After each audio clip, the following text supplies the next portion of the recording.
নমস্কার বন্ধুরা, বিন্দাস রান্নাঘরের চ্যানেলে আমি শম্পা, সবাইকে স্বাগত।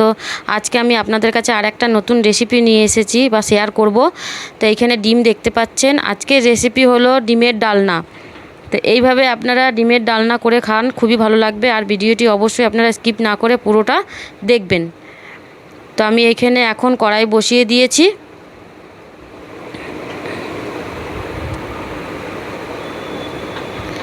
বন্ধুরা, কড়াই বসিয়ে দিয়েছি। কড়াইতে এখন আমি তেল দিয়ে দিয়েছি। এখন হলুদ দিয়ে দিলাম তেলের উপরে অল্প।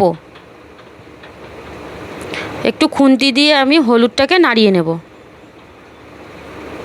যাতে হলুদটা তেলের সঙ্গে মিশে যায়। এবারে আমি একটা একটা করে ডিম ভেজে নেব। ডিমটাকে একটু ভালো করে ভাজতে হবে।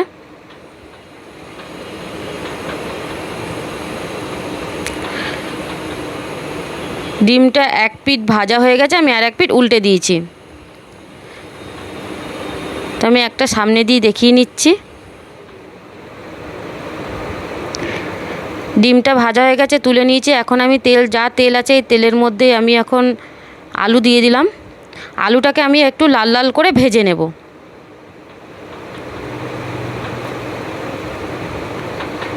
আমি আর হলুদ দেব না, যে তেলের মধ্যে হলুদ দিয়েছিলাম ওই হলুদ দিয়েই আমি ভেজে নেব আলুটাকে। আলুটা ভাজা হয়ে গেছে, বা এখন আমি আলুগুলোকে দেখাচ্ছি যে এরকম লাল করে ভাজতে হবে। আলুগুলোকে সব আমি তুলে নেব। এখন আমি তেলের মধ্যে গোটা গরম মশলা দিয়ে দেব। তো 3টে ডিমের জন্য এইটুকুনি গরম মশলাই যথেষ্ট। এখন আমি পেঁয়াজ কুচি দিয়ে দেবো। পেঁয়াজটাকে খুব ঝিরিঝিরি করে কাটতে হবে। পেঁয়াজটাকে ভালো করে ভেজে নেব।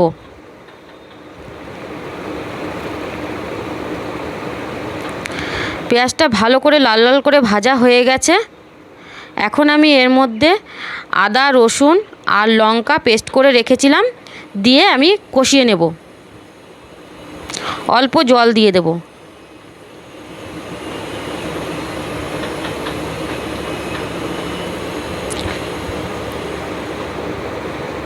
মশলাটাকে ভালো করে কষাতে হবে যাতে গন্ধ না ছাড়ে কাঁচা মশলার। তো এখন আমি এর মধ্যে একে একে মশলার উপকরণগুলো দিয়ে দেব। তো এখানে দেখতে পাচ্ছেন কাশ্মীরি লঙ্কা গুঁড়ো, জিরে গুঁড়ো, ধনের গুঁড়ো, আর হলুদ গুঁড়ো, গোলমরিচের গুঁড়ো আর স্বাদ মতো নুন। এখন আমি কড়াইতে মশলাগুলোকে দিয়ে দেব।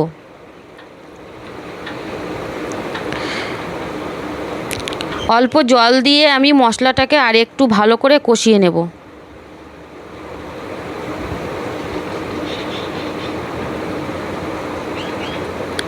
তো বন্ধুরা, মশলাটা একটু হালকা করে কষানো হয়েছে। এর মধ্যে আমি এখন টমেটো পেস্ট দিয়ে দেবো। টমেটোটাকে আমি একটু পেস্ট করে নিয়েছিলাম। টমেটো পেস্ট দিয়ে আমি আর একটু ভালো করে কষাবো যাতে কাঁচা টমেটোর গন্ধটা না ছাড়ে।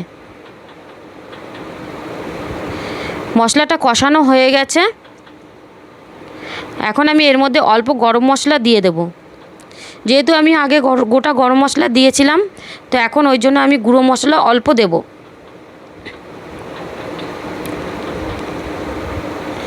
এর মধ্যে আমি এখন ভেজে রাখা আলু দিয়ে দেব।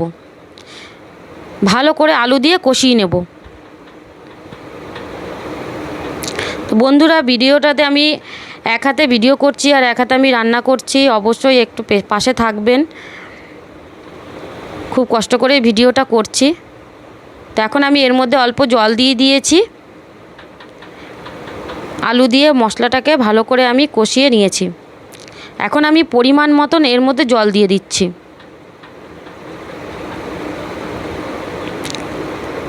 আলুটা যেহেতু আগেই একটু ভাজা ছিল, ওই জন্য আমি 5 থেকে 10 মিনিট আমি আলুটা সিদ্ধ হওয়ার জন্য রাখলাম।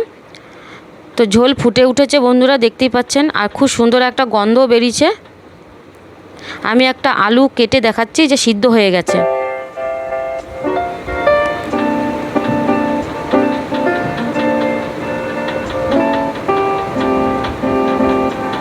এখন আমি ভেজে রাখা ডিম দিয়ে দিলাম। ভেজে রাখা ডিম দিয়ে আমি আরও 2 মিনিট ফুটিয়ে নেব।